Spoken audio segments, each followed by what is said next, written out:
મહેમદાવાદ તાલુકા કોંગ્રેસમાં ભંગાણ જોવા મળ્યું છે। મહેમદાવાદ તાલુકા કોંગ્રેસના પૂર્વ પ્રમુખ તથા તાલુકા પંચાયતના પૂર્વ સભ્ય તેમજ ગુડાસર ગામના પૂર્વ સરપંચ અને ક્ષત્રિય સમાજના આગેવાન પરબતસિંહ ડાભી આશરે 50 કાર્યકર્તાઓ સાથે ભારતીય જનતા પાર્ટીમાં જોડાયા છે।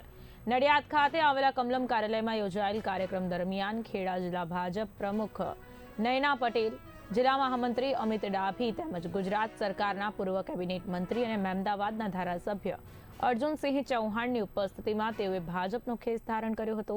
આ જોડાણને કારણે સ્થાનિક રાજકારણમાં કોંગ્રેસને ઝટકો લાગ્યો છે, જ્યારે ભાજપને સંગઠન સ્તરે વધુ મજબૂત મળવાની શક્યતા વ્યક્ત કરવામાં આવી રહી છે।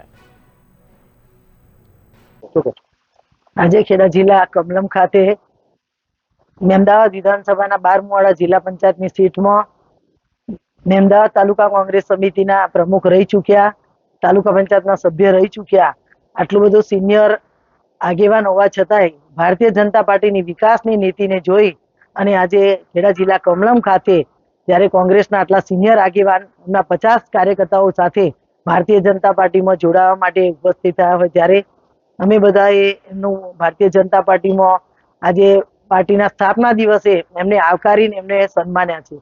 ભારતીય જનતા પાર્ટીને વિચારધારાવાળા કાર્યકર્તાઓ કોઈ પણ પાર્ટીમાંથી આવે તો એમના માટે અહીંયા સ્વાગત છે અને એમને આવકારીએ છીએ।